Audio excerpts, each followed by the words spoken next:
Redline oil, formulated to win, proven by me. Redline oil, formulated to win. Formulated to win. Formulated to win, proven by me.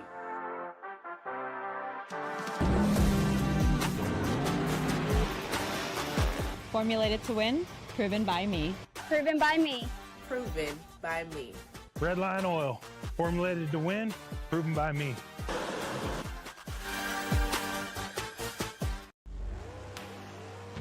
The number one source of friction in your engine is not what you think. Piston rings rubbing against the cylinder walls generate more friction than any other part of the engine. More friction and temperature means more wear and less horsepower. Fortunately, the team at Total Seal knows how to reduce friction and wear through innovative piston ring design. If it takes a piston, Total Seal can build a better ring. This is WFO Radio. Hey, everybody. WFO Radio is back following up the Carolina 4-Wide Nationals, race 2 of the NHRA Countdown, the playoffs. Just like that, we got 2 races in the books. Austin Prock wins his 8th race of the year. That's crazy. That is crazy. What's going to happen? We're going to talk with Austin moments from now. We've also got Dallas, Glenn, and Richard Gadson. And I know what you're thinking. You're thinking to yourself, you know, Joe, the same guys are on the show a lot because they're winning a lot of races. And what are you going to do to make it a little different? What we're going to do, and I started this way back in the day on my XM satellite radio show years and years ago in the season that Tony Schumacher won 15 races. He was on with us every week. And at some point, it's like, we got to mix it up. So we're going to mix it up a little bit and let you guys ask the questions. That's right. Now, I'm not going to put you on the air. You're going to type them in there. I'm going to read them is what's going to happen. And what are your questions for Austin in the 4-wide and the countdown and what's going on? And he's an uncle and all of these things. And hopefully the WFO universe is going to represent real well. And you're going to have some really good and thoughtful, insightful questions. That's going to cause him to dig deep and come up with some good answers. And anything like foolishness or something, I just won't ask him those. So good questions, guys. Good questions. That's what we're talking about. Austin Prock waiting in the wings. I do want to shout out to a couple of people that help us big time here on WFO Radio. I'll tell you a lot about them later on. But Bernie's Speed Shop in Ocala, Florida. They got 100,000 square feet up there. They're always looking for inventory. BURNYZZ.com, Bernie's. And, of course, the Foggett brand. Available at Summit Racing Equipment. Foggett for your engine. After you're done racing, you spray it to protect it overnight and to winterize, et cetera, and so on. And HusseyPerformance.net. Just a couple of the people who make it possible for me to go WFO each week, chasing drivers around. And fortunately, guys like Austin want to be on the show. And here he is, Austin Prock. Once again, Austin, 8 wins. Come on now. It's crazy. Yeah, it is nuts. It's pretty wild to hear. And to hear that was my 20th NHRA Wally, that was mind-blowing to me at the top end. So, yeah, the success has been good lately, and hopefully we can keep it up. Make hay while the sun is shining. That is a statement. You know, the farmers, they know about that. And that's what you're doing. You know it. And your dad, your brother, all this good energy. John Force Racing has power right now. Like, not everybody is always at the top. And that's what you're doing. You're making some hay. Yeah, it's been a fun ride for sure. You know, to get thrown in it last year, it's crazy to think that, you know, this is only my second season in a funny car. I feel so at home in it. And I really enjoy racing with John Force Racing and with my family and this whole Cornwell Tools team. So it's been a great ride. Everybody's doing such a great job. And, you know, when everyone does a good job, you get rewarded like this. So, yeah, I'm really proud to be a part of this team and to bring home wins for John Force Racing. I mean, that's the biggest thing. John Force gave me the opportunity to live out my dream, and we're delivering for them and delivering for all of our partners. And that goes a long way in motorsports. That is exactly right. Well, you're raising the bar, and it's happening for everybody. Like Cruz Pedregon got to win. Everybody knows they got to deal with you, and you can't stand still and deal with you. Or maybe, you know, participation trophies, which are not the cool thing these days.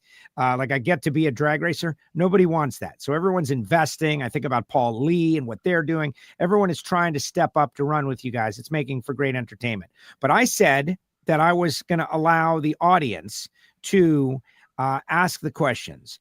And so that's what I'm going to do. Now, I got a couple for you, but we're only going to use those if people stall out. This is a chance for the John Force Racing fans, for the Austin Prock fans, of which there's got to be like a growing army of them, because that's usually what happens with winners.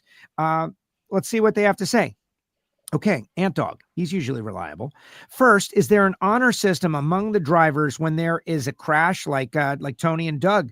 Do they reimburse the other team or something like that? Oh, that's kind of bizarre and interesting. Driver code about that. If you guys ever got together or something, is there anything?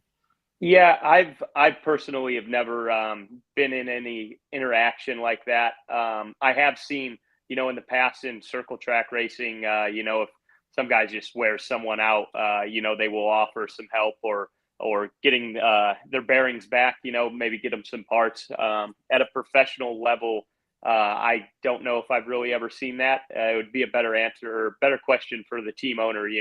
Luckily, I don't have to deal with any of the finances in this business. It's way above my pay grade. I agree.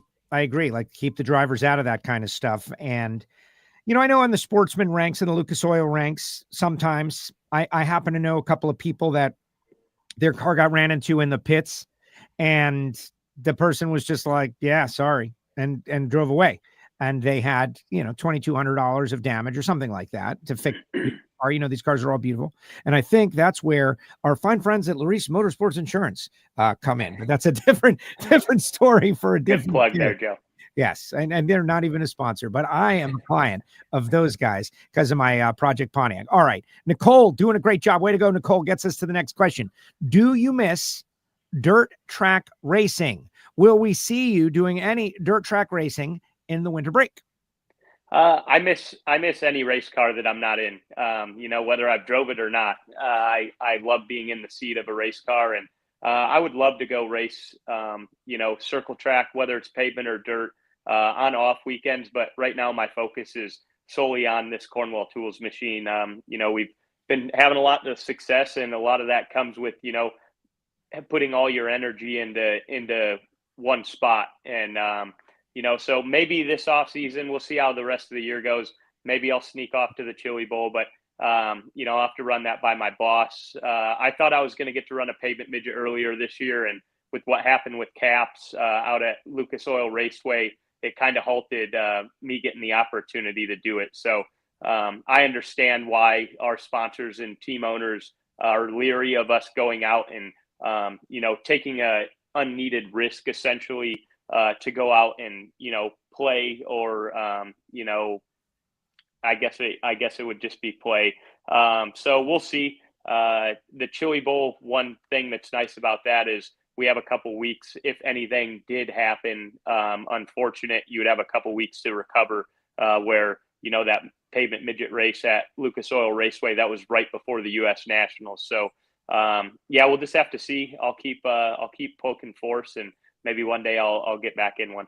The argument can be made that it's cross promotional, that getting in front of dirt track racers will bring some of them. They've got legion of fans come over to the drags to watch. And we got Tony Stewart and we got others that are coming in with a little background. Cruiser's got some background. You mentioned the Caps deal, though. That scared the heck out of me, right? Like, I don't want to blame anybody. It was my understanding that the cars were a little different, and one style engine accelerates much harder than the other. But whatever, Caps, it could have been much worse, and we can't stand that. So I get owners not really wanting their star drivers out there moonlighting. Yeah, and that's pretty much how Force explained it is, if I get hurt, we're out of business. So, that was a cool way for him to put it for me. Kind of made me feel important. I understand it. I would love to be out, racing a midget or a sprint car every off weekend if I could. And, a lot of drivers get away with it. You look at the top NASCAR, some of the elite drivers are off, racing high limit or World of Outlaws on off weekends. And for them, it's a little bit more beneficial being back in the seat, acclimated in a car that's, they're totally different, but there's some similarities where for me going and doing that, it wouldn't really benefit me all that much behind the wheel of the funny car. I give a lot of my success to what I've done prior to drag racing, the seat of the pants feel and understanding how to feel the race car and modulate the throttle. I give all that credit to to growing up doing that. But at this point in my career, I don't know how much it would really benefit me. And, so it's hard for me to make that argument because I solely don't believe it 100%, going to the boss. So, we'll see. Maybe one day in 10, 15 years, I'll own my own stuff and I can go out and play. There you go. Exactly. Or maybe then you realize it's even more important that you stay healthy. Who knows? Yeah. Who knows? Okay, yeah, Henry. Yeah. Right now, I'll just respect my boss. That's it. That's a good answer. Good answer always. And if you're a fan of John Force Racing, if you're a fan of NHRA drag racing, this is one that you got to repost and share the show. We're doing Q&A with our winners. They're going to answer your questions. Like Henry G says, did your brother missing the weekend of his child's birth affect the team that weekend? I'm interested to hear your comment on this. What about it? You got a niece out of it. Yeah. Is he referring to Reading? Is that what he's saying? Yes. Yeah. So he's referring to, because Thomas was there. Yes. Thomas was back this week. So, I think that, every one of us on this Cornwell Tools team is very important. We're all there and we're placed in a specific spot for a specific reason. And each one of us has a lot to do with the success of this race car over the last few years. So I think that it definitely hindered us a little bit. I don't want to take anything away from anybody that was there filling in or I don't want to take anything away from Thomas either, saying if he was gone, everything would just function the same. But we were very organized going over there. Thomas spent a lot of time, working with Nate Hildahl and getting him organized and up to speed on what needs to go on. And, our race car wasn't quite as successful there, going up and down the racetrack. But by the time Sunday came around, we had a great race car. And the reason we probably, or the reason we didn't go more rounds and potentially win the race was due to a parts failure. I was very confident on Sunday. Everybody was doing a good job. And obviously it was going to take a couple runs for everybody to get acclimated, even though, you're still on the same team, just switching up your, in between round procedures and what you need to do up on the starting line. It causes a little bit of chaos. This is a very stressful environment. And when it's your first weekend up there, it could be mentally overloading. So it did take a couple runs for everybody to kind of get in sync and just get gelling and, just trucking along. And I felt really comfortable on Sunday that we could go out and potentially win a Wally for our new niece, Mila. And we had a spark plug failure that cost us the win. So, obviously I was very excited to have Thomas back. I love racing with my brother, and he came back and we went right back to the winner circle and ended up getting a Wally for his little baby girl. So, like I said, everybody's very important on this car, and they're all specifically put in a spot for a specific reason. There you go. I barely know Thomas in that we haven't hung out, right? I get to talk to you all the time. I talk to your mom a lot. I talk to your dad but I haven't really spoken with Thomas, but I love the guy, man. I love his energy. He gets emotional on the starting line. Every win, he's got that, thing in your throat where you're maybe going to cry, but he always holds it back. And that's awesome. That's what we need. That's what we want. That's what people have got to see. To know that this is not just some cars going in a straight line, man. This is people's lives out here. Yeah. They're trying to make a living. Their family's got a daughter now. And he just loved the fact that he had won. Yeah. He's very passionate about what he does in anything in life, but especially NHRA drag racing. He lives, breathes, eats, sleeps this, and it killed him not to be in Reading. Even though, there was a lot of excitement going on with entering a new baby girl into this world, he still wanted to be out at the racetrack. And, he did the right thing. All of our family and team was on board and behind him with the decision. And, my brother, Thomas, my dad wasn't there when he was born, and he barely made it in time for me to be born, back when my mom was pregnant, 30 some years ago. So he really had a lot to do with Thomas staying back. That's a very important time in, your family's life, and it ended up all working out. Yes, it really did. It all worked out. The storybook is still being written. All right. So Brian wants to know, Q&A for Austin Prock. You definitely have been at home in a funny car, but after Brittany's announcement, was there any thought to jumping back in the top fuel dragster? That's an interesting comment. Yeah, I told Force he could save some money and just let me drive both and just pay me the same salary. There you go. I would love to drive the dragster again, maybe later on in my career, but I really do enjoy driving the funny car.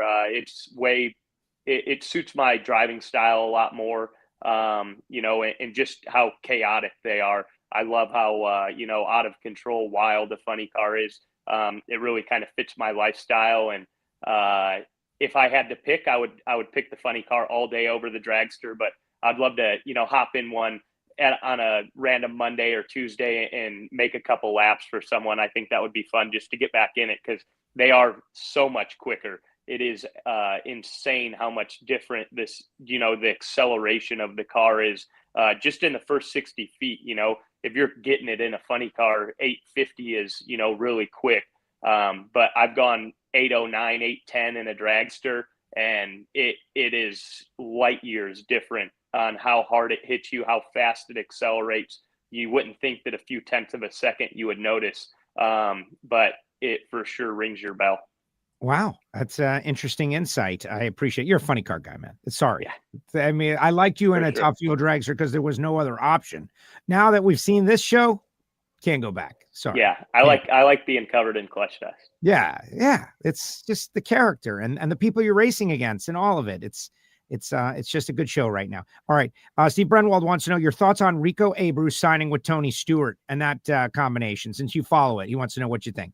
Yeah, that's exciting. That's some really big news in the sprint car world. And for Tony Stewart Racing, one, to have Rico Abreu, he's a bad dude, but to have Ricky Warner back in that building, I'm going to say this right now, watch out. They've had a lot of success. They won their 18th win this weekend out at Eldora. And, to be back at Tony Stewart Racing next year in that facility with all his partners, I think that's going to level that team up even more. So, it's going to be exciting. I'm happy for Rick Warner and his family, and definitely happy for the Abreus as well. Excellent. All right, questions for Austin Prock. We got time for a couple more. Thanks to the Life's a Drag podcast for reposting this. I appreciate you, Jason Logan. All right, so Henry G is going into territory that I don't want to go to, but I'll go halfway there, right? He wants to go. He wants to know thoughts on who's going to get Brittany's seat next year. We can't talk about that guy. Like, that, right? They got an announcement. They've got agreements. They got to figure it out, all that stuff. Austin can't just blurt that out, even if he does know, which he may or may not. But I can ask you about Brittany and what it's been like as she makes this big life decision, since I know you guys are very close as teammates. Yeah, I'm not exactly sure what is going on. I keep my nose out of a lot of the business that goes on within John Force Racing, just because if they need my opinion on it, they'll ask me. And if they don't ask me, then it's none of my business. And, I can focus on what I need to focus on for the company. So I am sad. I love racing with Brittany. She was my first teammate, obviously, in Top Fuel. And we really have come close over the years. It's not going to be the same out there with, out her in the driving seat and without a Force name on the side of out of a fuel car. I might ask Force if he wants to adopt me or something, just so we can slap Force on the side of one of our race cars. But I'm curious to see what does happen. It'll be different, but exciting to have a new teammate. And I think Force has a lot of big plans for this company and, entering his new endeavor into, being solely a team owner. So, we'll see where it all goes. It should be fun. And whoever does get in the seat, that's quite the opportunity. To race for John Force Racing is one of the biggest things that can happen in your career in NHRA drag racing. So whoever does get the opportunity, I hope that they take full advantage of it and, really put their heart and soul into it. Cause that's kind of how Force has bred me, is you got to live it. And if you want to be successful, you better, put every ounce of energy into driving this race car to, be successful for the company. I love that. No, I agree. You have to live it. And it is going to be weird not having someone whose name, like his blood, is John Force out there. But that's how organizations grow. Like Roger Penske raced at one time, and Rick Hendrick, who you got to hang out with this weekend. At one time, he was a driver, and he's done so much more for the sport outside of the car than he ever did in the car. And so there's a time where John Force Racing, if it's going to continue on for decades to come, it's going to be up to other drivers. So we'll see what he does. All right, a couple more. Kara, super diehard John Force Racing fan right here. Austin, who do you love racing against? All of them. Every one of them. NHRA is a pretty tight-knit family. We travel the country together. It's kind of like a moving high school, if you would. So I like racing everybody. At the end of the day, you want to beat all of them. And there's every driver's got a different personality, a different different characteristics of driving. So it's always different. And it's never like not exciting to go up against somebody, because people play games up on the starting line, and there's different staging procedures. So you're always kind of watching and seeing how things are going. Bob Casca's fun for me to race, honestly. He's always doing something different up there, and it keeps me on my toes. So he's fun because he can chop the tree down. Matt Hagan, he can get after it. So the guys, everybody out there can, push you to be better. So I really enjoy racing them. Daniel Wilkerson, he's been lights out on the Christmas tree lately. That's cool. I got a lot of respect for him and his dad. They get to race together as well. And it's cool to see Daniel getting more comfortable in the race car and, really coming into his own. That's great. Great answer. And no one has asked anything like racing specific, but I will as we wrap this thing up. I'm looking at your points lead: 79 over Hagan, 94 over Caps, 98 over Jack, 127 over Paulie. So this is not over by any stretch of the imagination. Like, you're still very vulnerable. This is a Nitro funny car. We got a long way to go, which is exciting. But tell me about that final round, right? The first ever only 4-wide playoff race that we may see. It was uncomfortable all day long, super hot, just getting used to the 4-wide again in the playoffs. It was tough for me. So I can imagine it was tough for all the drivers. Walk me through that final. Yeah. Well, I wasn't feeling very good all weekend, and I had some virus run through me, and I'm just about back to normal, I think. But it was hot out all weekend, and I didn't even notice because I was sick and I was so cold all weekend. So I guess that was one benefit of being sick, is I didn't even notice that it was hot out all weekend long. And that was this 4-wide deal. It's chaos, man. Every time you go up there, you're racing 2 or 3 hitters instead of just one. You got to deal with a lot up on the starting line, and that was a tough final round. Daniel Wilkerson's car was flying, and they had a parts failure that ended up shutting that thing off. And it was a good thing for us because he had our number. He left on me by 100th and a half, and he was outrunning me by 200ths to the 330. So he had quite the nose on me out there. Getting around him was one thing. And then, Hagan, they made a nice A to B run, and he left the starting line good. But at the end of the day, our package was better than everybody else, and got to turn on another win light. I really like that lane 3. I've had a lot of success in that lane there in Charlotte, and it was good to me again. So to bring home a win there, first 4-wide in the playoffs, it was my third consecutive 4-wide win. We swept all 3 of them. Third consecutive win in Charlotte, which was pretty cool. And to do it for Mr. H again was really special for our company. So I was glad to get the job done and extended our points lead. But like you said, only a 79-point lead. From here on out, I count, the Pomona race is 1.5 points. So I only look at the points from that outlook. So we only have just over a 2-round lead, instead of looking at it at 20 points a round. So we got to keep it up, but we're in a good spot right now. All right. So Darren, who works at John Force Racing, provides us a little insight. He says Charlotte 2 was Austin's Jordan flu game. You agree? Yeah, I guess it's a good reference. Yeah, for sure. I actually did think that was in the back of my head was, that moment in history where he went out and, however many points he scored it was in the playoffs too, wasn't it? Yes, of course. I believe it was. Yeah. And your reaction times were great. 66, 60, 61. We talk about the grouping, right? Like, I think you'll take that. 66, 60, 61.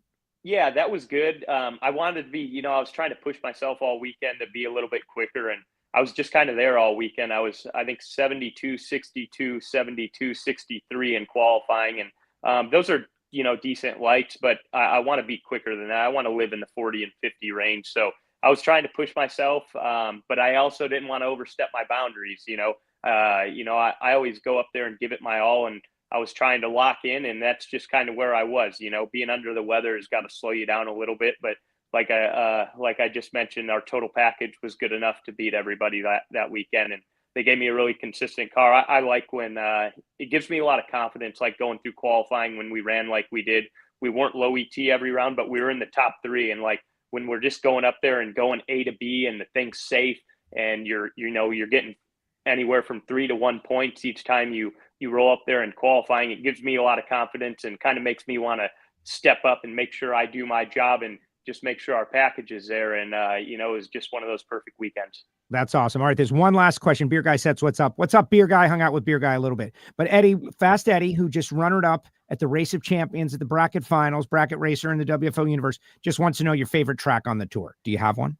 I like a lot of the facilities, but my go-to is always Pomona. I love Pomona. I love the historic nostalgia feel that it has. And growing up, with my dad drag racing, going to Southern California was always a treat, getting to get on the airplane. And as soon as you land, you go to In-N-Out Burger, and then you go and spend the weekend at the races, whether it was the first race of the year back then or the last race of the year. And, if I was going to the last race of the year, it usually meant my dad was in the championship hunt.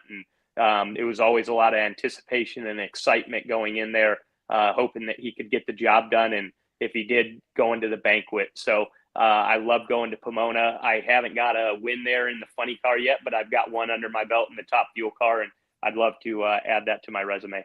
There you go. Austin, great job. Good luck this weekend. The Napa Midwest Nationals Worldwide Technology Raceway as we start that pivot, right? Like we finish the first 9 and then we kick it over to the Stampede of Speed in Dallas for the back 9.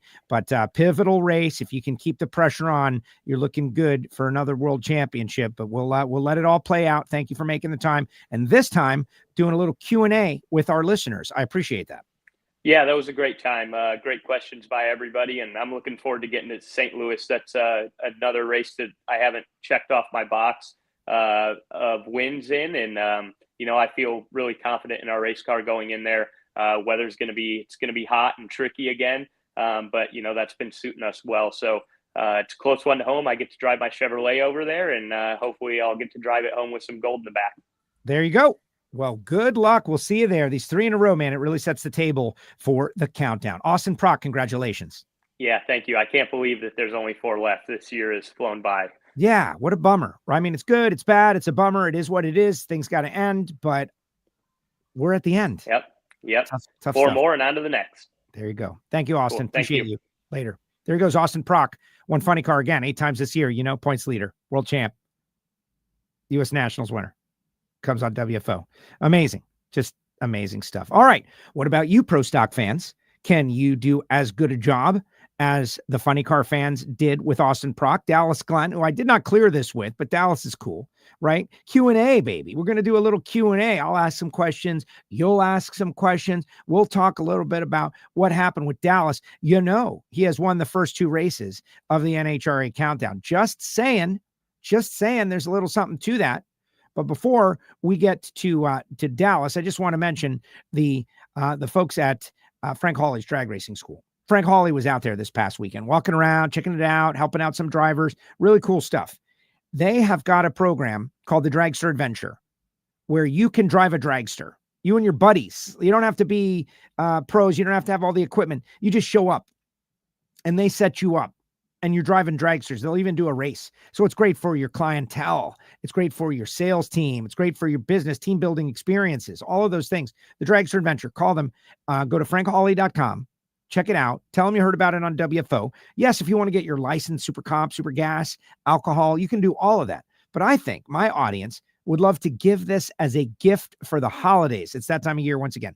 FrankHawley.com. Check them out and be sure to tell them you heard it on WFO Radio. All right, we'll be back with Dallas Glenn after this. For more than a decade, FTI has strived to become the leader in the aftermarket performance transmission and converter industry.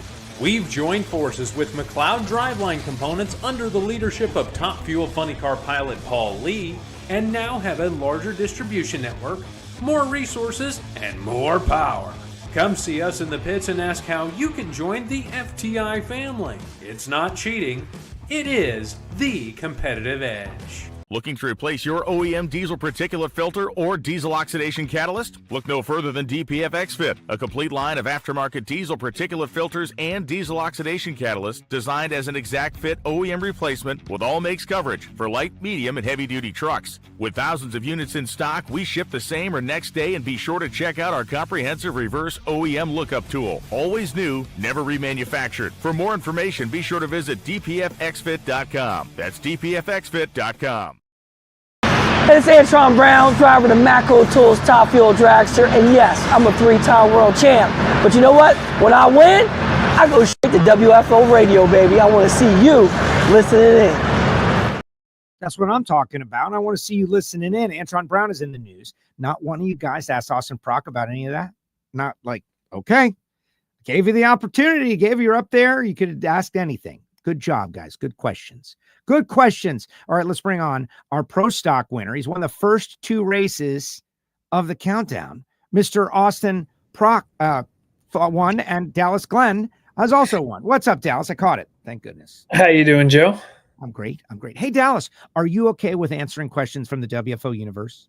Of course, always. I figured you would. That's why I didn't even run it by you. You don't even have to ask. Yeah. I know, but I should have. These shows, they come together very last second. When did I text you? Like 8:00 at night last night or something? Like, Dallas. Yeah, it was 7:30 or something. I was still here working, so it you know. All right, but here we are now. Things are getting real, Dallas. Last year, they say you got to lose one before you can win one.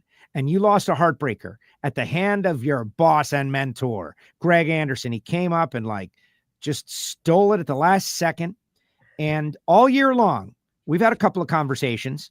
It's like that lesson seems to have been learned, because you're not even ready to talk about it after winning the first 2 races. You seem very focused. Give me your character at this point. Well, questions. I'm just trying to keep doing what I've been doing. You know, I can always go back and look at both of the, these first 2 races of the countdown that I've won. And, I felt like I was doing a better job of driving last year. Obviously I feel like I have a better car. And as far as the little things of driving, shifting and staging and all that, I'm doing a great job this year. But, my lights haven't been at the average of what I was last year at the first 2 races. I felt like I was doing really, really good last year. Obviously I went up there and focused all my willpower that I had for a final round there at the 4 wide. That's kind of what you have to do. You just survive the first 2 rounds and then throw a Hail Mary at the final. And, you hope that you got somebody down there to catch it. But, yeah, exactly. Keep going. This whole season's just been crazy. We've had a little bit of an advantage, and we've just been running and running. We have not slowed down one bit. We are working harder, I think, now that we have an advantage than we were trying to get the advantage. We are just nonstop at the shop, testing constantly, doing whatever we can, trying new things.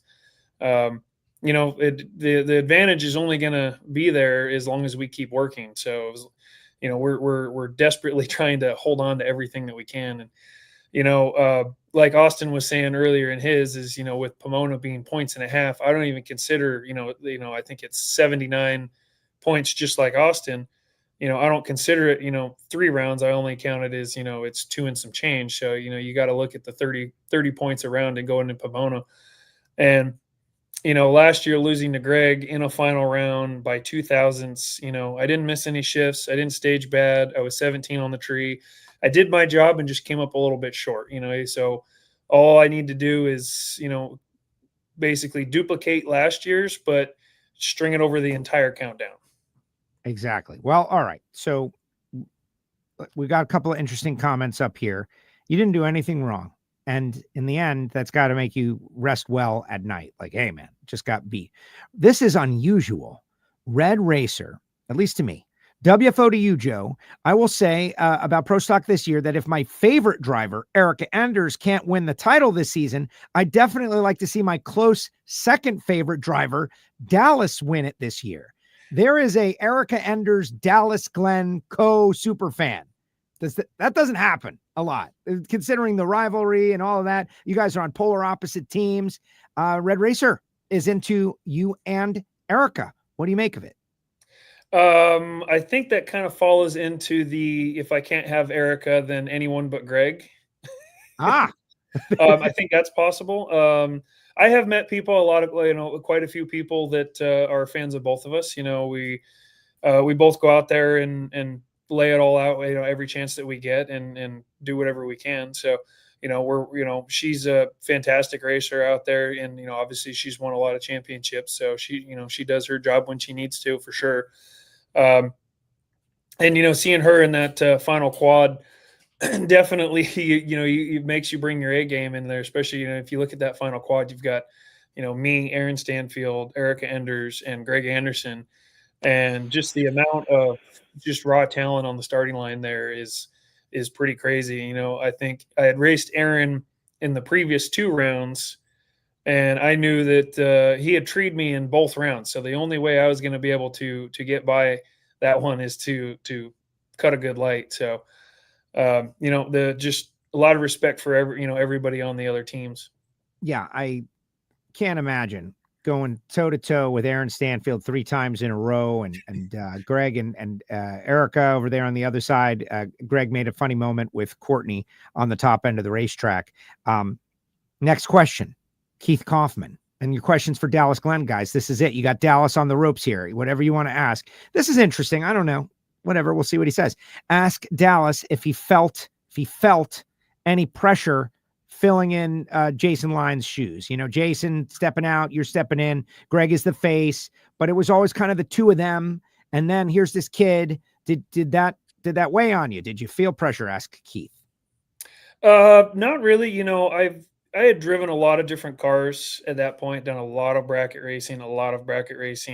I had worked on Jason's car with him for 7 years at that point, and then I did 1 year with Kyle Koretsky doing his clutch and kind of the car chief for a year before I jumped in the seat. But at that point, I had already been testing factory showdown cars. We had been building engines here at KB Titan.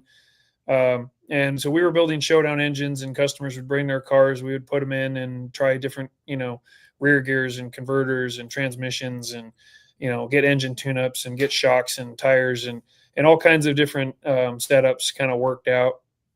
And I was kind of the test driver at that point. So I kind of already, gotten my feet wet. Granted, it's not a pro stock car. It's not a clutch car or anything, but, it's still a really expensive engine. It's a really expensive car, and it's a 1,400 horse engine on a 9-inch tire. So you have to kind of pay attention, even if it weighs 3,600 pounds. So, I felt comfortable, kind of jumping in. It kind of made me realize when I first jumped in the pro stock car in, I think we were in Orlando is where I got my license.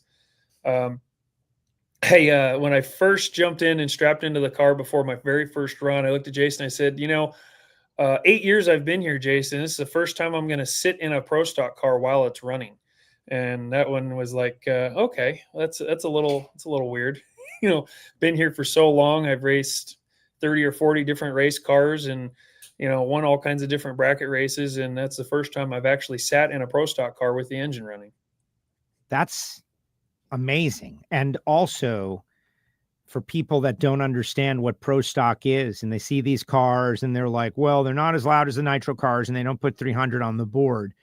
That tells you something, that it's hallowed ground to be. I fired one up. Hartford let me fire his up for a warm up. So I got it. And I felt it though, like, oh my gosh, like this is the experience. And that's why so many people want to get in the cockpit of those cars. How did you not ask or something like, can I warm this thing up, guys? I've been here 6 years and I haven't, you just, that like, you know, oh, I'm like pretty a patient. Like a karate student not wanting to ask the sensei to do something ahead of time. Well, I was also breaking in tires in our burnout car, which is, it has a Liberty in it. It's not a pro stock engine, but it's all the same procedure. And that kind of also helped prepare me for a pro stock car. So I kind of felt like I had already kind of learned a lot of the ins and outs and a lot of little fine details about it of, doing burnouts and backing up and, how to shift. And I was already building transmissions and putting clutches in and out by that time. So I was pretty comfortable with just about every aspect of a pro stock car. So all it was to do was just kind of learn all the little ins and outs of the driving, which I've learned is a never ending lesson. Excellent. Well, never-ending lesson. Exactly. A never-ending lesson. All right. Here's one from Walt Walker, who is excellent sportsman racer, world champion, helped out Bruno. He goes, will winning the Pro Stock Championship equate to Sadie getting a bigger blower? And then my part two to that is, how do you feel everyone just ask you to ask about Sadie? Oh, I don't mind that at all. I do that too. It's always really about Sadie. Sadie. We all know that. Because she keeps hinting that if I win the championship, she's just going to steal my credit card and buy a Pro Charger. I keep telling her that, a Pro Charger setup is going to equate to a lot more than just a Pro Charger. There's a lot more that goes into with that. You need, rear gears and transmissions. And there's, when you're going from 680s to 620s, now all of a sudden, you're going to be a lot harder on parts. So it's going to take a lot more than just, buying a $20,000 Pro Charger setup. Right. But we all agree, though, that Sadie needs a Pro Charger. I mean, I think we all agree with that, right? No? Yes? Yes? There's a few things I'd like to do to the car before. It desperately needs to be rewired. And, we are building a barn dominium right now that I'd really like to get finished before she gets a bigger blower. So, I don't know. We'll see. Okay. Listen, I think that's a good answer. We got 4 races remaining in this season. We got the winter break. We got all that stuff. Finish the barn dominium, whatever that is, right? It sounds like a shop with a loft to me. It's not far off. That's awesome. The wiring the car, that's 2 weeks for you, man. 10 days. You got that. No problem, right? And then, I don't know, the Pro Charger seems like the standard, but I'm not going to bat for Sadie. I'm just saying. It sounds like a good idea. It was Walt's question, by the way. David says, great final. Monica wants to know, all right, this is good. As you know, Elite Motorsports has gone the route of Top Fuel, and Aaron and Erica are supposedly going to get their Top Fuel licenses. That's kind of interesting. I see them both doing well. I see all Pro Stock racers doing well in the Nitro ranks. Dave Connolly. Everybody forgets that Dave ran Top Fuel for a couple races and was on the brink of victory, and it didn't work out. Monica says, would you consider driving anything besides a Pro Stock car? And I think you kind of answered below Pro Stock. Let's answer above Pro Stock. Yeah, no, I mean, I would definitely consider it. Definitely going to have to be talked into a funny car because, those guys they're crazy. You see those explosions and, it like completely knocks them out, or the body's all entrapped around them, or they're on fire. And I know Austin said that he likes the funny car more than the dragster, but you're sitting basically on top of a rear end. You've got 270-pound tires right next to your head and a clutch between your feet with a driveline going between, and then you have a bomb in front of you that you hope goes off after the finish line rather than before it. It's like, I don't know, it's a little they're a little scary for me. No, I mean, but I do absolutely love Pro Stock cars. They are so much fun to drive in. They are so technical. And it is so precise that it's like the never ending lesson. There's so many different ways to screw it up, and there's only a handful of ways to just do it well. But I would consider getting in a lot of different things. You kind of want to see how crazy a Pro Mod car is once. There you go. And I'm sure those opportunities will come your way. I think that they will. Richard Gadson going to be up next, guys. So start your questions for Richard as we talk naturally aspirated stuff. I agree. I'll be honest. I'm scared of the Nitro cars too. Like, especially a funny car. I would drive. I would go through the lessons to try to learn to drive anything up to a Pro Stock car. I would not. Joe, would you like to try to drive a Nitro funny car? No, because of everything you just said. No, I don't see myself in it. I see myself in any car up to that. I'm not saying I'd be any good. I'm just saying like I could kind of see it. Funny car, no way, man. Crazy. Yeah, I know that like Jim Whiteley has talked to me a little bit about trying to get into the alcohol car. And I'm like, I just, even if it's an alcohol car, you still have a clutch and a bomb and in front of you. And I don't know. It's all right there and you're entrapped in that little body. And he goes, oh, it's really not that bad. I'm like, no, you're concerned about the right things, Dallas. Dallas, you're concerned about the right things. Dallas is thinking about his. So I was curious about. So I was going to ask you about that. The second round 4-wide, the second round quad that I had this last weekend. Yes. Second round, it was me, Cody Coughlin, Matt Hartford, and Aaron Stanfield. Yes. All 4 cars got to the finish line within less than 6,000. So it was like, right. 48 10,000th is what I heard. Just crazy. Like, is that the closest 4-car quad in history? Or because like I didn't really hear anybody talk about it.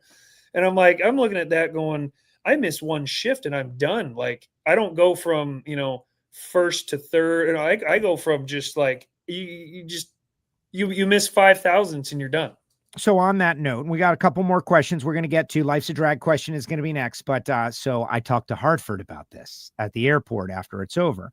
And I'm on the starting line on Sunday. But I can tell you that when we go 4-wide, the system doesn't give as much data as it does when it's 2-wide. 2-wide, like the margin of victory would have been 0.0048, 4 10,000ths. But with it being 4 cars, like I don't really recall how it brings up the margin of victory of the 4, but that would have required the math in the moment. And if I remember correctly, like we moved on to the next quad really rapidly, but that has to be one of the closest quads ever in history. And Hartford's, he came out on the short end of the deal with the low ET of the quad, and it was just like, what, man, like that was one of the best races I've ever been in my entire life. To hear you reference it as well, it's just part of the 4-wide, like little notes like that don't reveal themselves until a couple days later when people can go back and like add up all 4 margin of victory as opposed to the top 2 margin of victory. Yeah, because like I got down at the top end and I'm looking at the time slip and I think it said Stanfield got to the finish line like 2,000ths before me, and I looked and I was 2,000ths ahead of Hartford, and Cody Coughlin was I think 1,000th behind Hartford, and I'm like, that could have gone any combination of any different way with one little thing being different. And that's pro stock. That is pro stock 4-wide. And that's why I do argue in favor of the 4-wide very often because of that, because like just ludicrous races and a great visual. All right. Life's a Drag. How did you come up with your walk-up song? And do you think it is appropriate with your driving style? Natural Born Killer. What about that? Ask the guys who will be doing the show tomorrow, 12 noon Eastern on this network. I don't know. I've always kind of liked that song. When they were asking for walk-up songs, I think I gave them a list of like 10 different songs. And that was one of them that they picked right off the bat. And it sounds good, especially when you're strapped into the car and you have your earplugs in and everything. Sounds really good while you're getting rolled up there. And I do feel like there's a lot of, being able to jump into different cars at the same day or whatever. I do feel like there's a lot of things that, when I've jumped into a car, it just kind of came pretty natural. Even if I struggle a couple times, I usually get it pretty quick and I can adjust. And if somebody wants me to go up there and, hey, don't do this, do this and this, and turn that on after this, after you launch. And I can usually kind of change my routine off the fly. I haven't seen a whole lot of people that can completely change the routine and on the fly like that. So I've always kind of felt like that was some, kind of one of the things that I felt came natural to me. So that's just kind of one of the things I like about the song. And it's a good song too. It is a good song. It sounds good. You rolling up there. That's what it's all about with the walk-up song. All right. Final question from Steve Hoke, Hoke. Ask Dallas if his handicap goes up during the countdown, asking for a friend. For those of you that don't know, Steve Hoke is Mr. DPFPartsDirect.com. Him and I go golfing all the time, especially whenever I'm on the West Coast, because he's out in Sacramento, California, out there in like Redding area. So I would say my handicap doesn't move much during the countdown because I don't get to golf much during the countdown. So before the countdown, it might go up or down, but during, I haven't been golfing in probably over a month at this point. So I think Indy actually was, I don't know, it feels like a month ago. Was Indy a month ago? Yeah, Indy was the last time I went golfing. It was the Friday of Indy. So we don't get a whole lot of time to do much golfing while we're constantly testing, working, trying to, be better. And, with the countdown always starting with 3 in a row, it doesn't give you a whole lot of time to do anything but work.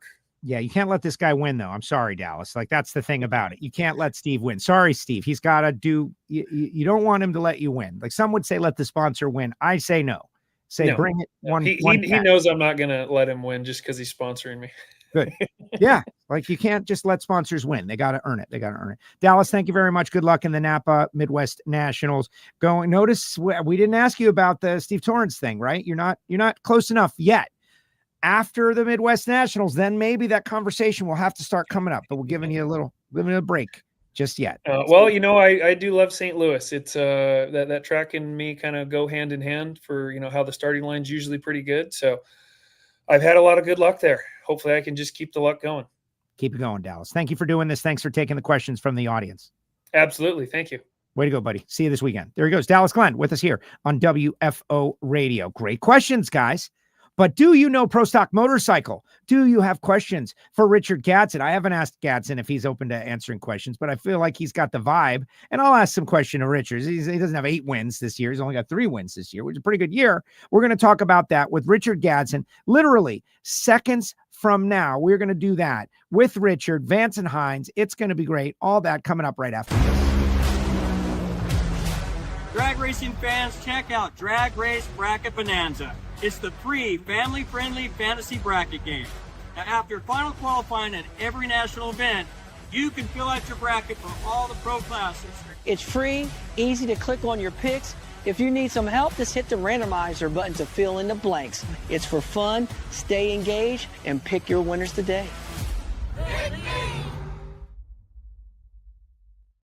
WFO Drag Race Bracket Bonanza group is Charlotte Super Stock 4126 won the overall. Congratulations. That's for Charlotte. The countdown was won by Super Stock 4126, and the overall season leader is New Hampshire Racer 427. And so if you want to join the WFO League for the countdown, WFO Radio, that's the code. All right, let's bring on Richard Gadson, who won Pro Stock Motorcycle. What's up, Richard? How are you? What's up, Joe? How you doing today, man? Sorry to keep you waiting. The Q&A stuff goes a little bit longer. Are you okay with answering questions from our audience? That's the best part, man. No offense to you, but that's the best part is to answer their questions. And yes, sir, I'm okay to it. Well, I'm all about it, right? Like, I think that number one, it's easier on me because I don't have to think. Just got to manage the show. And the other part is, like, hopefully they'll ask you that question that gets to the big moment. Now, Fast Eddie, he just wants to know if you had a Philly cheesesteak while you were in Pennsylvania, and if that is the case, then you got to tell us where you go for the best Philly cheesesteak. No, it's a crime, man. We didn't fly in this year. We drove, so we didn't get to go to Philly. If I did, my place is a place called Angelo's. They close at 7 p.m. It's takeout only. You can't even sit down and eat inside. And they're down South Philly, Center City area. And you got to get the Cooper Sharp cheese. None of that Cheese Whiz stuff that people do. Cooper Sharp cheese and do it that way. That's what I do. Cooper Sharp. Well, maybe next year in the future we'll try to hit that.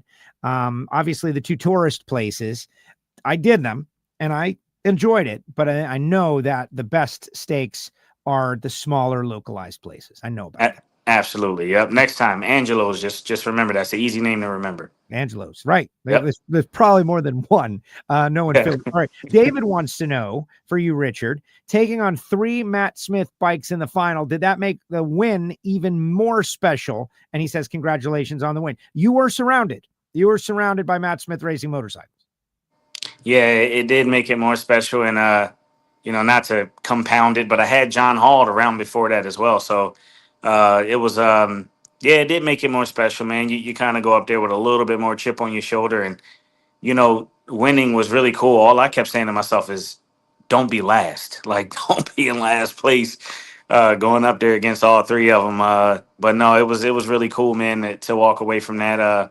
The winner, they're a tough team, man. There's a lot of banter back and forth, and we have fun with it. They have fun with it. And honestly, sometimes it's not fun. Sometimes it's sometimes you're the bug, sometimes you're the windshield with that back and forth deal we have with them. But I got a lot of. They are fighters, dude. They are, whether you love or hate the Smiths and that team, you gotta admit that they are fighters, and they'll be back for more. They'll rebound.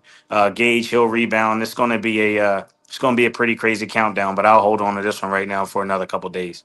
I love how you point out you beat all 4 Matt Smith racing motorcycles. It's like, not to compound it, but I did beat John Hall. And I love that. No, they are fighters. And I love Matt and Angie, and I love what they bring to the table. And I think about what would the sport be like without them there. And I also know how hard they worked to get that Denso sponsorship. Like, I remember when companies were like, yeah, we'll sponsor you. And then they disappeared. And we need them there for what we're getting now. Walt Walker is actually Superstock 4126. Makes sense, Walt. Thanks. You're a ringer. We should kick you out of the league. Richard, first, congratulations. And here we go.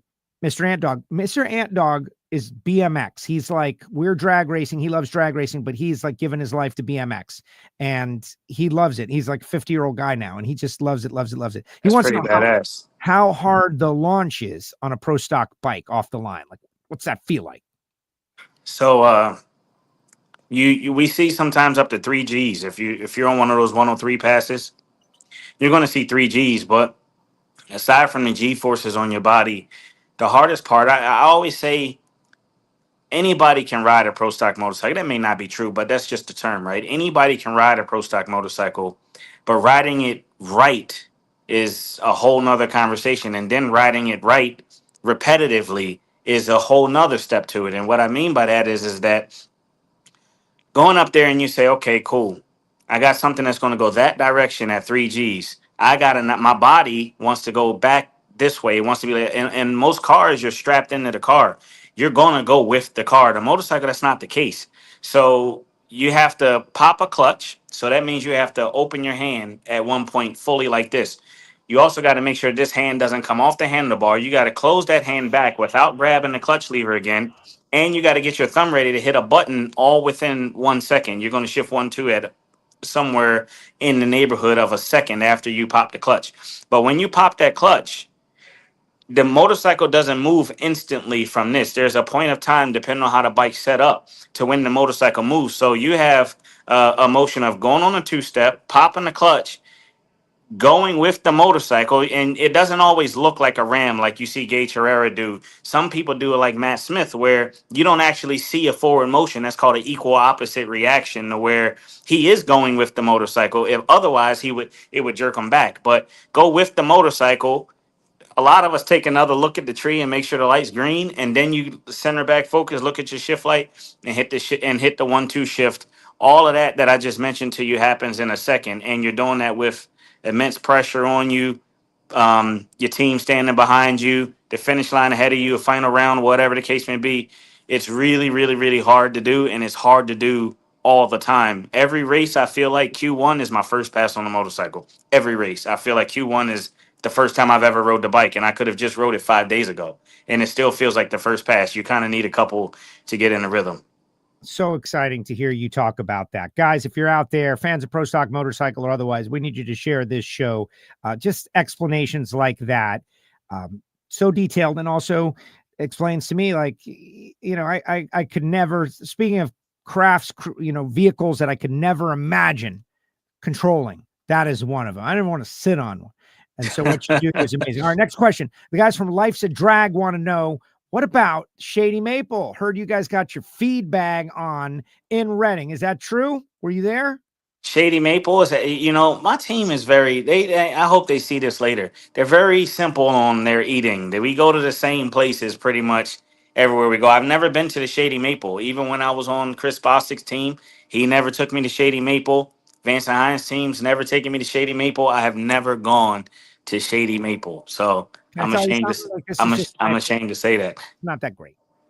Really? Yeah, it's not that great. Everybody says it's amazing. because it's a lot of food for one set price, and you do get to sample many items. That's a fun experience. I feel like it's a 1 or 2 time kind of thing, or maybe you're bringing a guest like you. Like, I'd be happy to bring you there to the Shady Maple next time we go, so you could experience it. But when we're talking about just like food quality, I would call it, mid. The kids say mid. I would say mid. It's just okay.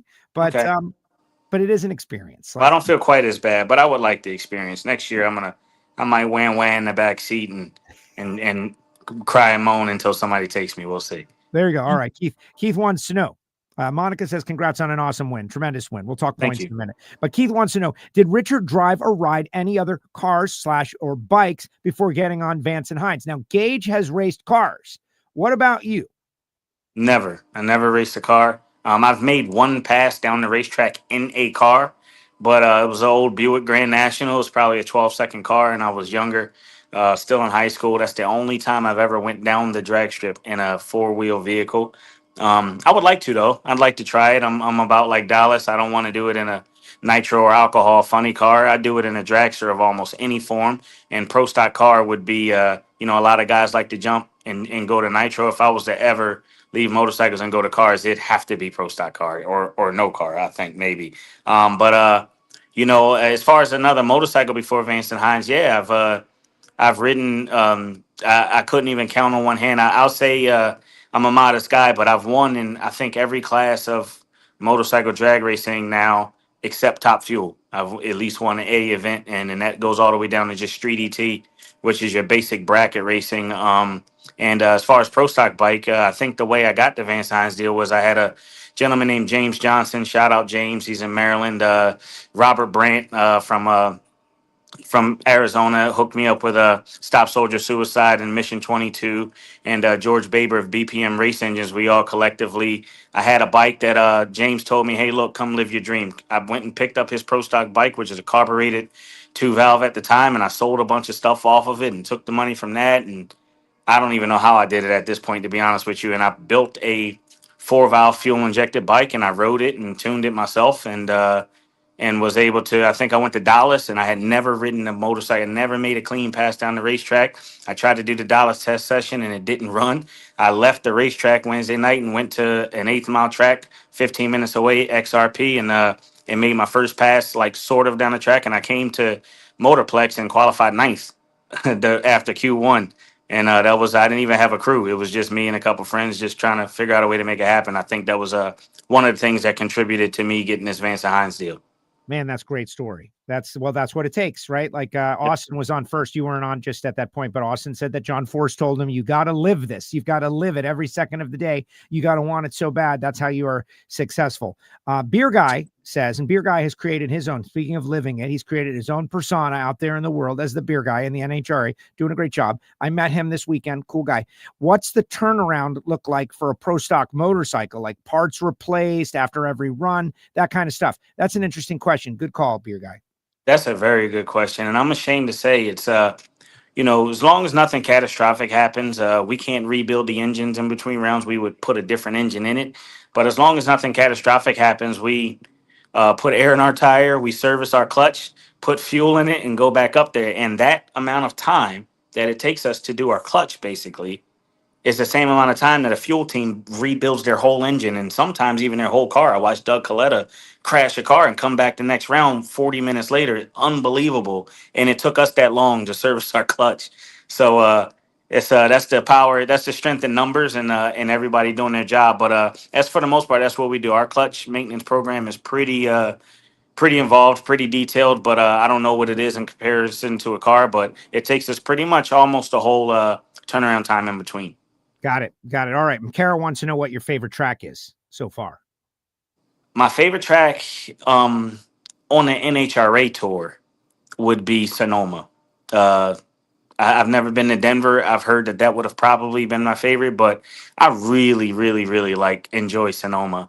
My favorite track in general, period, is Maryland International Raceway. It's called Budds Creek. It's over in Waldorf, Maryland. We're actually going there in 2026. I don't know if the bikes are or not, but I'm praying to whatever race gods I need to pray to that the motorcycles are going to MIR. But that that's one of the best tracks I've ever been to. Okay, on that, because I'm excited about going there, and I spoke with Royce. So why is there an audience there? Isn't there like a built-in pro stock motorcycle fan base there? It is the hub of motorcycle drag racing on the East Coast. That is, you will have the motorcycle fans will probably pack the stands there. That is literally hub centric for, like, maybe Charlotte might be for a pro stock car, or Indy might be for Top Fuel. That is motorcycle drag racing, not pro stock, but motorcycles is right there. We have a huge following there. I think it would be an extreme crime if bikes weren't there.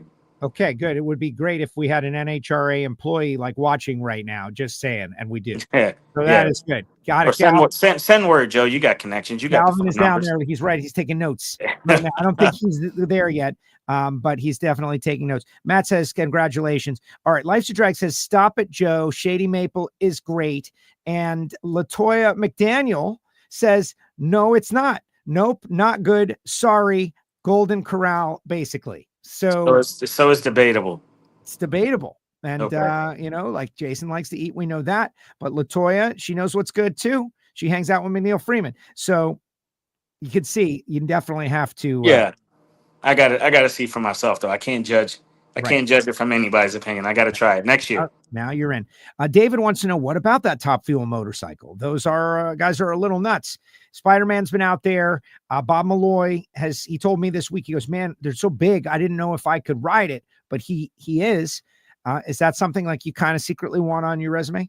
Nah, no, I'm a man must know his limits, and I don't have the physical stature to ride them. If you look at most Top Fuel riders, they are grizzly bears. They are big men. The Spider-Man is not a big guy, but he's freaking 6'4", yes, or whatever he is, and he uses every inch of his height to ride that motorcycle. Bob Malloy is not very tall, but that bike looks like it's set up for him. The handlebars are back, pegs are forward, and I don't know how easy it is to correct at that point. You got to think about it. We're steering a motorcycle with our pegs and hips and feet, and if your pegs are far forward and the back wheel is freaking 2 miles back there, it takes a long time to steer the ass end of it. Oh, excuse me. I don't know if I could say. No, you can on WFO. Yeah, there you go. It takes a little while to get it to make corrections. So no, I know my limits. Pro mod motorcycle is about my limits. They go in the 390s in the 8th mile, but they weigh probably half of what a Top Fuel bike weighs. And I always say I don't want to ride anything with a bulletproof vest. I don't know. I'm a little confused if I'm back in the streets of Philly or if I'm riding a motorcycle at that point. I'd like to stick to pro stock and pro mod. I got it. Man, Ricky, who is your uncle? Have I got that right? Yes, sir. His social media around the race win, running out of the grandstands like madman. Like, that was so fun to watch. I encourage everybody. I shared some of it in the WFO group. And so it's really cool watching this. So within the points, 71 points, Gage is 71 back and forth. John Hall, 66, Matt Smith, 8 points back. So it's still wide open. It is still wide open. So you got 4 races to go. How do you manage this situation knowing what's chasing you? Yeah, nothing's locked in yet. Nothing's set in stone. I haven't won the championship yet. That's how I lock in, isn't it? I'm going to enjoy being the points leader for a few days, but we go to St. Louis here in a minute, and I could leave out Saturday or not even the points leader anymore before we even went to first round of eliminations. And Gage Herrera is Gage Herrera. Believe me when I tell you, he's going to bounce back, and it could be in such dramatic fashion that you won't even remember I was the points leader for a week. I mean, he's a 2-time champ and still, but I believe, the most dominant bike and rider and tuner combination in the class at the moment.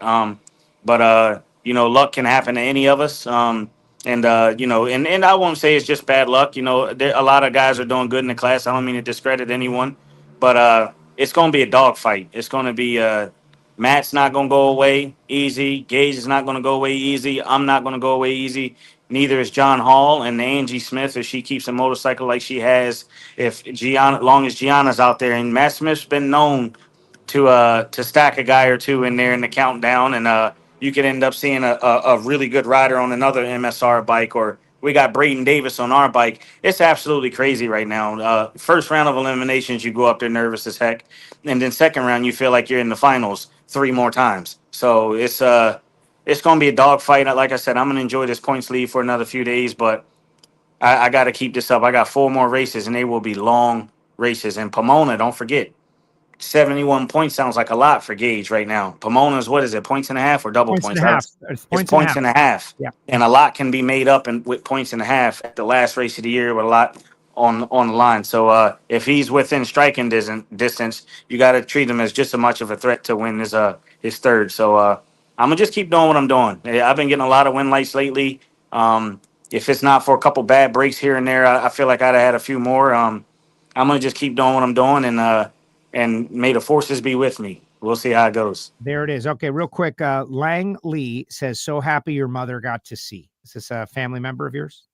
No, I don't know the name Lang Lee, but she did. She's been. I've only ever been in the finals in Charlotte, 2 wide or 4 wide, and I've run it up every time. I've only ever been in the finals until right now. I'm sorry. I went to the finals last year in Maple Grove. I've run it up.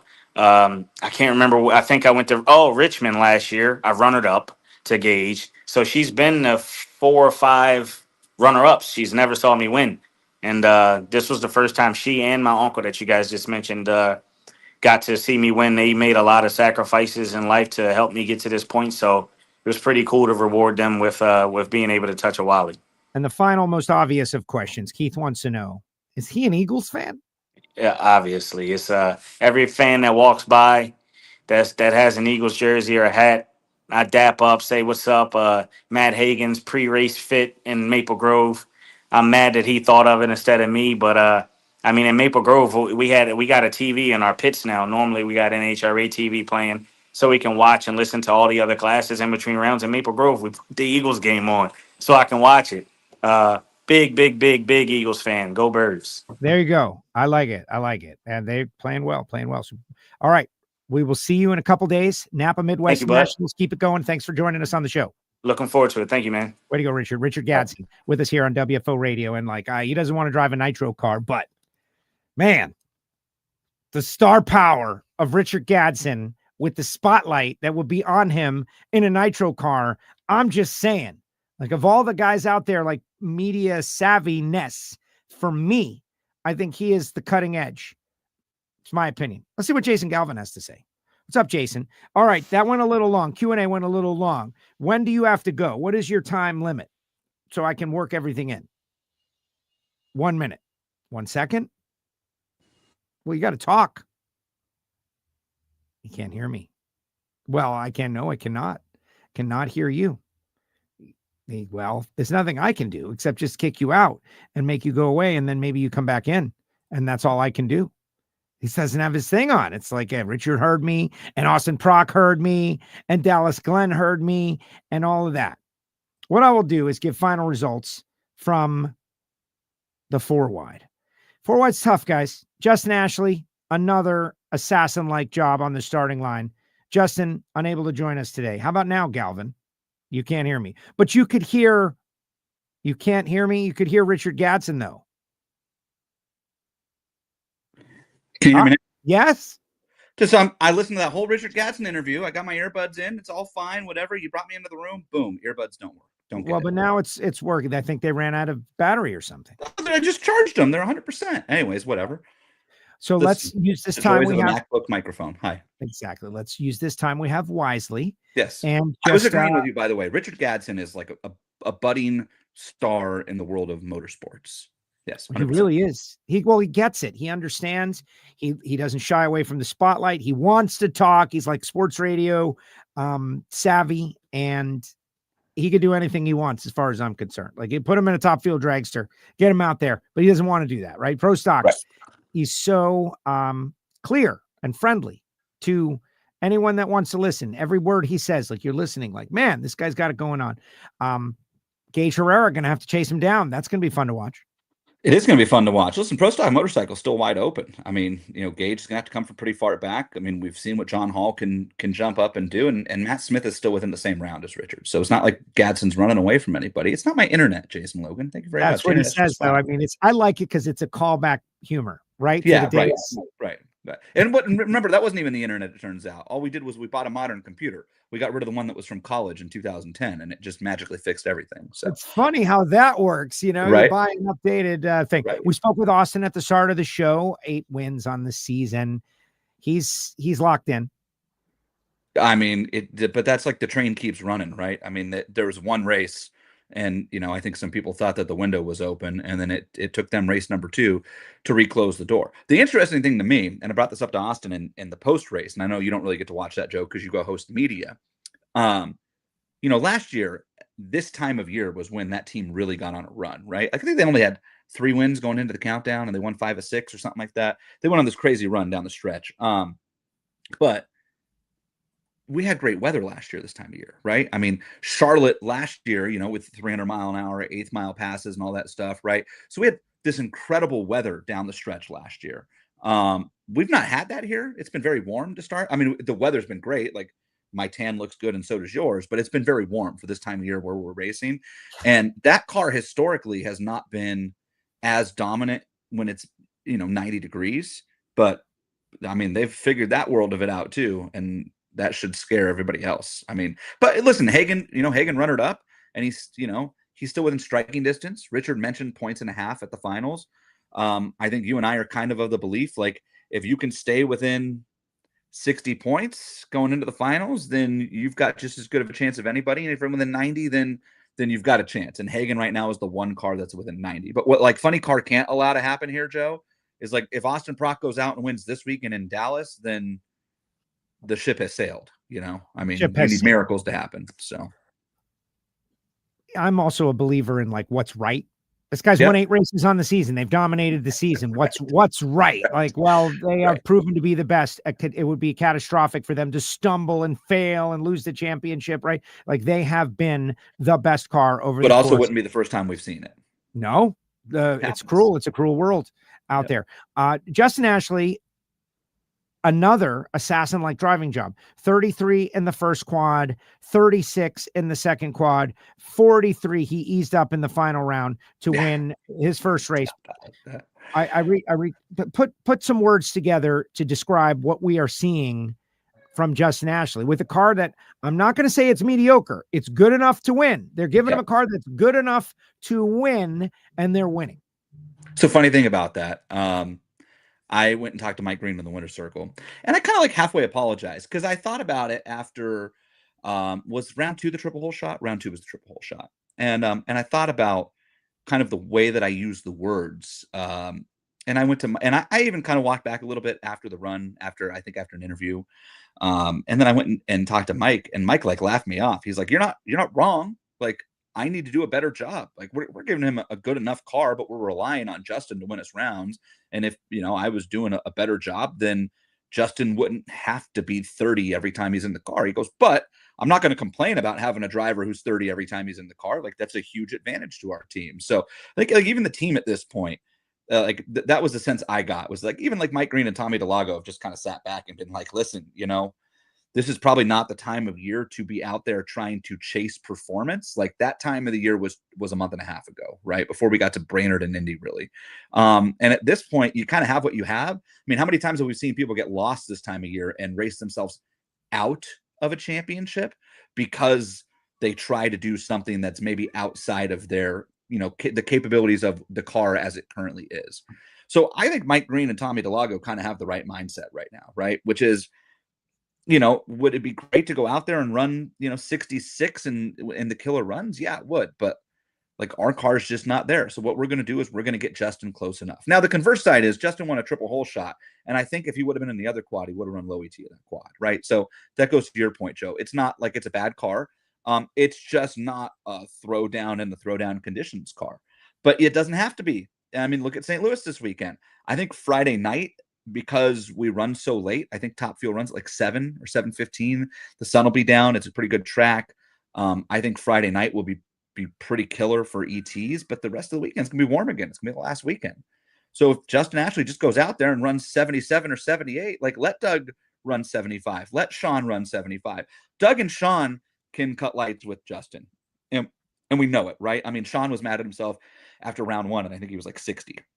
Those guys expect it. But I mean, like, there's not many drivers out there that you can just circle and put next to Justin Ashley and say, I feel pretty good about them being close enough. I mean, that list is very short. I mean, Doug and Sean are on that list, but even Doug, frankly, at times this year has swung in a kind of a wilder variance than we're used to. So, I mean, Justin Ashley, right? And Steve Emerson, buddy of ours, right? Watcher of the show, texted me Sunday night, and he's like, it's something along the lines of Justin Ashley is going to single-handedly win his team a world championship the way he's driving. And he's not wrong. The way he's driving right now, I mean, you said quantify it in words, right? And the only thing that I can think of is what Justin Ashley is doing right now. Like we tossed the word legend around too much, legendary.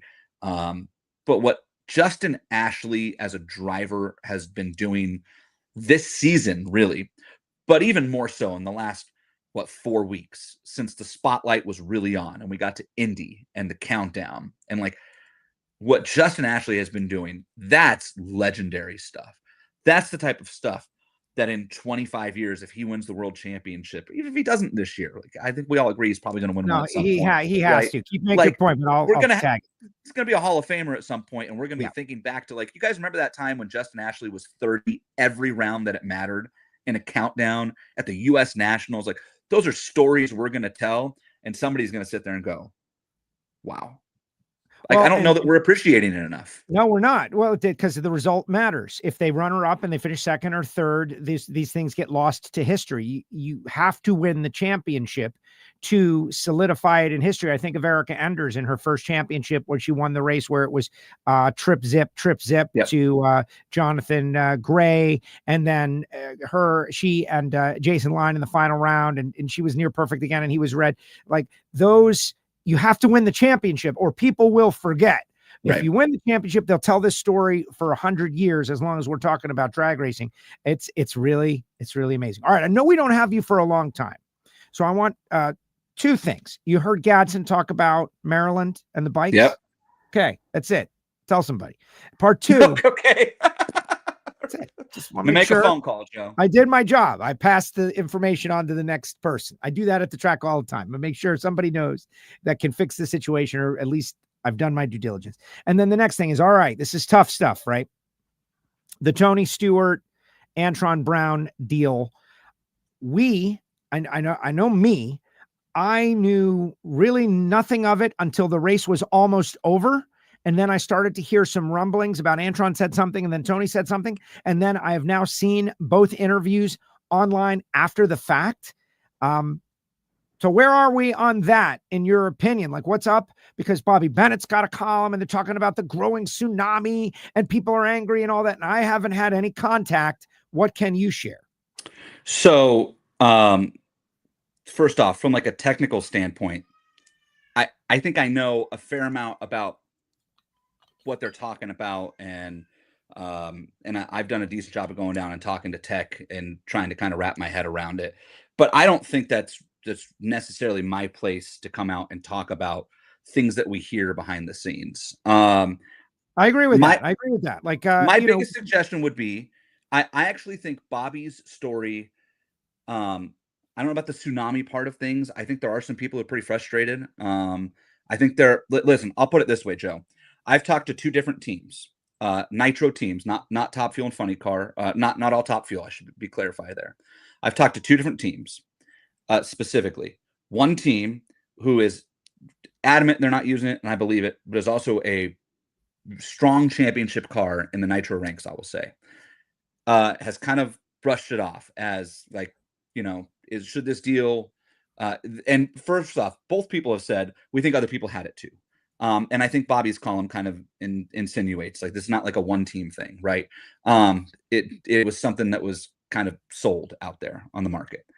One team is basically like, listen, if it was that great and we want to circle Tony Stewart specifically, why doesn't that car run low ET every run? And okay, whatever the situation there is, right? And there's also some questions. Obviously, Tony's team has been pretty adamant that what they had was not illegal, and so that's their stance. And I'm again not in a position to say that I agree one way or the other. Like I'm not a crew chief on a Nitro car. I've heard from another team that is like borderline, like we don't want to go to the next race. So I think it really depends on how you feel about gray area stuff. I mean, you heard Tony specifically in his Fox interview say something along the lines of, like, there's a rule book and there's gray areas in a rule book, and it's your job as a team in a competition sport to try to, push the boundaries in those gray areas. And I think some of that might be, we've got multiple teams now, again, and not pointing fingers or anything, but there are multiple teams in the Nitro ranks that have deep ties to other forms of racing, right? NASCAR, IndyCar, sprint car, all of that stuff. And we've got a lot of people, even within the NHRA for that matter. Our Clinton Steens, our director of engineering, like he's got an OEM engineering background that involves more than just drag racing now. So like there's smart people that have come into this sport in the last 10 years that aren't just drag racing oriented, right? And like it's easy to point like Tony Stewart and Rick Ware and be like, hey, NASCAR people, but like Clinton's got experience. We talk about Slugger Labby a lot and TRD.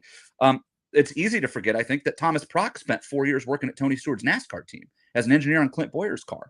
So, and it's not just there. I mean, we've seen people leave our sport and come back. They've gone to work on IndyCar teams, championship IndyCar teams. There's obviously a lot of technology there. I think what you're seeing is teams start to try to find areas to, the stakes are so high now in our sport, to push the limits and find competition advantages while using technology they're gaining from other sports, right? So other forms of motorsports. And I think that's what you're finding. But Bobby's article, I think, does a good job, if you take the tsunami part out of it and the, behind the scenes stuff, of talking about like the actual physical parts of the race car and stuff, rules that were clarified. And that's where I would direct people for now until we hear more. I think we'll probably hear more from all the teams this weekend. It's intriguing. It's captivating. It's happening in the playoffs, and you got Antron saying something. I admire his courage to say name names. The worst thing people do is when they put out like vague comments that don't really address a who or a what, and it's just out there in the ether and nobody knows what exactly they're talking about, and people are amplifying it. It's ridiculous. Antron said, TSR, this is something. But then Tony said, hey, man, I'm sure people would love to know what we're doing. I'd love to know what everybody is doing. I'd love to know what they're all working on. You don't get to know. And I kind of felt like Tony was playing the game a little bit in that moment. It just got that vibe that he was playing the game a little bit. Like, yeah, we got, I don't know. To me, that's intriguing. That's interesting. Yep. Psychological warfare, actual warfare, really good stuff. Me personally, like if we're asking about, should it be a little easier to get the cars down the racetrack without smoking the tires? And maybe we use a little technology, talking about in the future. I might be for that. I might be for legalizing something that makes it a little less hard to get down on those Friday night sessions when we got a packed house. I might be for that. That's a different conversation for a different day. Any final thoughts you want to mention? Any things you want to talk about? I mean, I think there's a lot of ways that you can go with what you just said there, right? I think there are some fans who would prefer that we go back to when, and I can get the argument here, but we go back to finding a way to make a time when smoking the tires meant you smoke the tires versus now where you just kind of abort a run, right? All of us go back and watch Diamond P videos from the 80s and 90s and long for the days where a car could pull the tires free at 600 feet and have a rooster tail of smoke and the driver could pedal it and recover and chase somebody down, right? The sport has obviously changed quite a bit. So, I see your point there for sure. Have anything else to talk about? I'm looking forward to St. Louis. Friday night, I think, is going to be like real throwdown. We've got full nitro fields, which is exciting. I think we need full nitro fields, especially this time of year. And it's exciting to have that. There's some, kind of dark horse cars that have popped up in Top Fuel. Like Ida's now on the Top Fuel list. I think that's exciting. And so I'm looking forward to it. We're going to crown a couple world champions this weekend, the factory stock showdown. Mark Powick basically has to take the tree in Q1, and Mount Motor Pro Stock is there's a lot to keep an eye on there, Joe. Here, you want the quick, you got an email, I understand Joe, that Florian has to win first round, or if he loses, Johnny Placino has to win the race. Am I right? There you go. You've got it. Okay. You read the email. Good job. Yeah. No, I did not read the email. You knew about it ahead of time. Even better. Yeah. You talked to the Florian. So I talked to Hartford. I talked to Hartford who knew the story. Yeah. So Mountain Motor Pro stock. DeFlorian wins round 1. It's over, or Placino wins the event. And so that's going to be fun. We'll keep an eye on that. Factory X, I double checked. We'll go to Dallas no matter what. Doesn't matter what happens this weekend. Awesome. Listen, this is a great race, Worldwide Technology Raceway. They just had 790 entries for the $1 million bracket race. Now we're rolling in there with NHRA. What a great track to think that we almost and lost. We're going to have it. like 900 cars the weekend after the national at the divisional there as well. It's a amazing. good time to be Curtis Francois. Well, yeah. And Blair and those guys over there, well, they've taken over the Midwest. The Midwest Nationals. They've taken over the Midwest. They are the facility in that part of the country. All right, Jason, we'll see you in a couple of days. Thank you so much. All right, Joe. Thanks, buddy. There goes Jason Galvin with us here on WFO. I had planned to have Jason a little bit longer, but our Q&A went longer than I had planned. And so I feel like that was good. Regarding the whole traction control stuff, this is what it's all about. This is what causes intrigue. Bobby's got a story and people are debating and some people are angry. And what does it all mean and who's got what? And that is what happens in the playoffs. The Bobby Lagana. I said it on Ignition last night. We had a fun, wonderful Ignition show. And I encourage you to check it out. Audio only, Apple Podcasts, Spotify, SoundCloud. It's a community of listeners from around the world just kicking it on various topics. Less show, more group gathering. And I love doing it. But I mentioned Bobby Lagana, who is, he's seen it all. He says, man, in the countdown, everybody gets nutted up, just like, and that's what's happening. People are having opinions. They didn't have an opinion 3 weeks ago. Now they got an opinion. Who's angry, who's irritated, who's hot under the collar, who's overly, just edgy. Everything is ramped up. Everything is elevated. That's what the countdown does. It's not good for me. I like when everybody likes me, right? Like you get everybody bothered. Suddenly it's a different environment out there, but it is fun and it is intriguing and it is just intense. It's so intense out there. That's I believe we would call that entertainment for those of us who enjoy racing. Entertainment. Final comments in the comment section, guys. Let's hear what you have to say. What do you think about traction control? All right, here's my statement. We could do a whole other show, and this is an off-season show, but I'm going to lay it out for you. Look, one of the great challenges that we have holding us back for the growth of this sport is talent. Talent. The people who are capable of getting the cars down the racetrack. There's just not a lot of them. And the ones that are capable are getting older and older. I think Ron Tobler, he's out there. He can do it. He's retired. The travel grind, all that stuff. If we could add a couple of things to make it a little easier. I'm not talking about the cars going down the track every single time with traction control. I'm talking about decrease the aborted run due to tire smoke by 20%. Or 40% using some technological inputs. Would that be the worst thing in the world? That's what I'm putting out there into the world. Like, would it be the worst thing in the world for the cars to go down the track a little bit more? And maybe races would be won and lost because guys got a little cowardly with the traction control. Like the car was soft, goes out there and runs 380, and somebody else thought it would handle it, and it goes 375. And they win. Another element. Is it worth thinking about if the technology is out there? Again, I'm not talking about full on, Formula One style. Every car just goes down the racetrack and you hear like cylinders misfiring. I don't think that's possible. There's now technology. We see it in quick door slammer racing to get the cars down the racetrack a little more. Or do we want it to be, the guys in there, Alan Johnson looks in there, turns the knobs, and it goes or it doesn't go. Which they have some more elements than they had in the past, but it makes it so hard. A guy's got to be willing to vaporize about $1 million in CNC'd aluminum before he learns how to do it. Just a thought.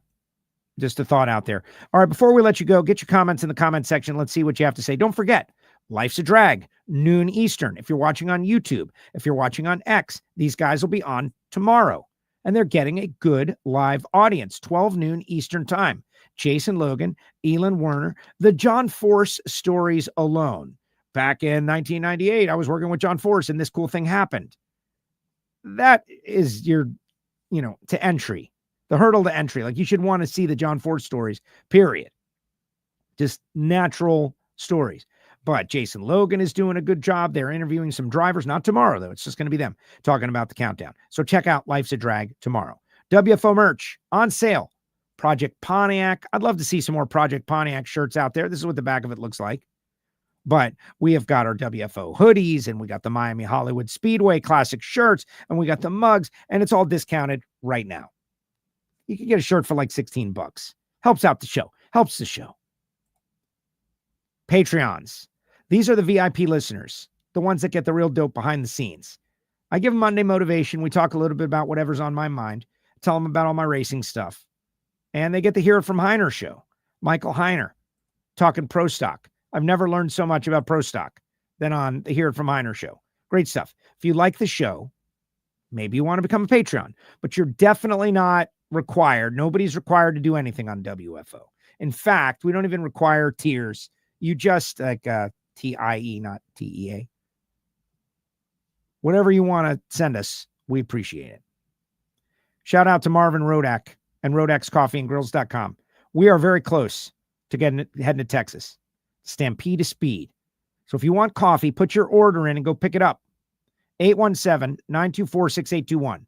817-924-6821. Rodak'sCoffeeandGrills.com. Hot sauces and spice rubs and grills. Maybe you want a new grill outdoor kitchen to go along in your race trailer. Call Marvin. He's got the best of the best. Period. End of story.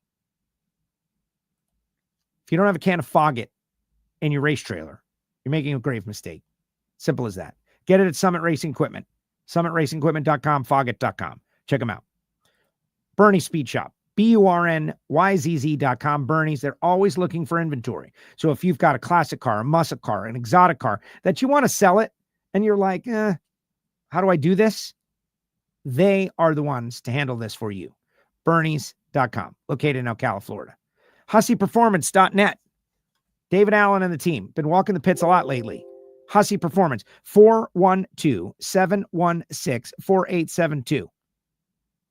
Not just copper head gaskets anymore, by the way. And they've got a contingency program, top alcohol dragster, top alcohol funny car, top dragster, top sportsman. They also are in the PDRA, top sportsman and top dragster. Is that still a thing anymore? Oil pan gaskets, valve cover gaskets, whatever you need, check them out. HusseyPerformance.net. Redline synthetic oil. Redline all over, and all these cars out there. Redline doing such a great job. The folks at Redline promoting their product. And the old, if you support drag racing fans should support you. Redline oil has got cutting edge technology. They've been around forever. Even if it's a bottle of water wetter, support the folks at Redline. Shout out to FTI Performance Transmissions and Torque Converters. Last week, we had a pre-recorded show. You may recall that last week. That was because I was driving to South Carolina with Project Pontiac. And, we got a new FTI converter in there. This thing is ready to go racing in Rockingham. I'm very excited about going up there and running the double divisional the day after I return from the Stampede of Speed. It's been such a busy year. I love it. I love being so busy. It's amazing that I don't even know what planet I'm on, what state I'm in. It's the best. If you need Power Glide for big power, if you need Pro Mod cars, top sportsman, top dragster, these guys at FTI have been amazing to me. Just in the customer service aspect of it, getting it right. Total Seal Piston Rings got a couple of new episodes of Hidden Horsepower up there. TotalSeal.com. Call Keith Jones. Obviously, there's really no other choice. If you want cutting edge technology in your engine and the best in ring seal, Total Seal. And our great friends at Jesse Converters, DPF XFit, G Sport, doing great jobs. Matt Latino, Eric Latino. The OE diesel market is massive. And they are doing such a great job connecting with companies in there, bringing them into Pro Stock. But go to Jesse, check them out. If you are over the road trucker, you're looking for that particulate filter that's a direct OE replacement. That's what the DPF XFit brand is. And there you go. All right, let's see what people have to say. Final comments before we get on out of here. It'll be just that simple.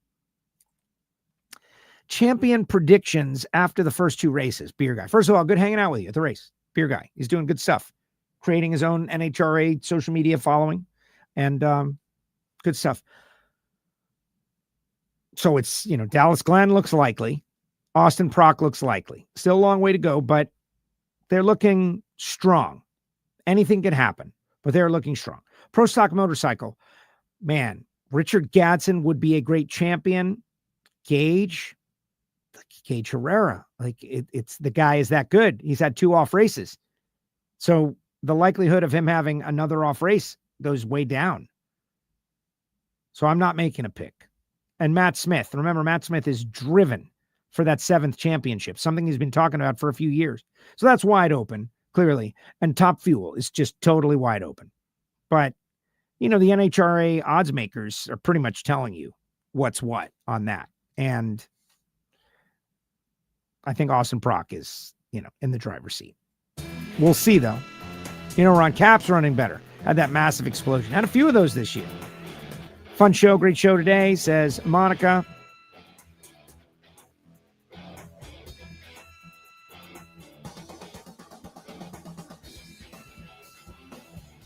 Respect. We'll watch Central Florida Global press release. Okay.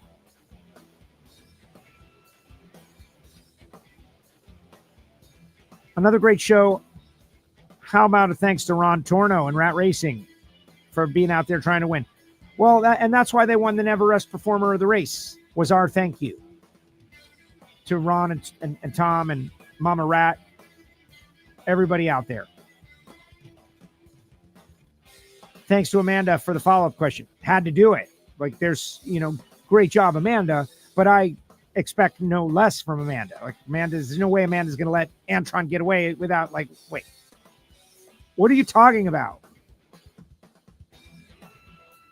It's a fact. You got to ask that. That's what the job is. And racers don't always love it. But I think Antron, kudos to him for naming names and saying what's what, giving us something to talk about. And that's really all it is. There are a couple of positions that you can't occupy both of them at the same time. You cannot want to grow the sport and wish for better things, but also not have more media coverage, which comes with more scrutiny. Which I kind of think is what has held back NHRA over the years, is people haven't wanted the additional scrutiny that comes with additional coverage. Comfortable where they were for many years. Now it's coming or it's not coming. We'll just have to see. Thanks, Joe. Great seeing you all weekend at the first 4 wide. Thanks, guys. Appreciate you all. See ya in St. Louis.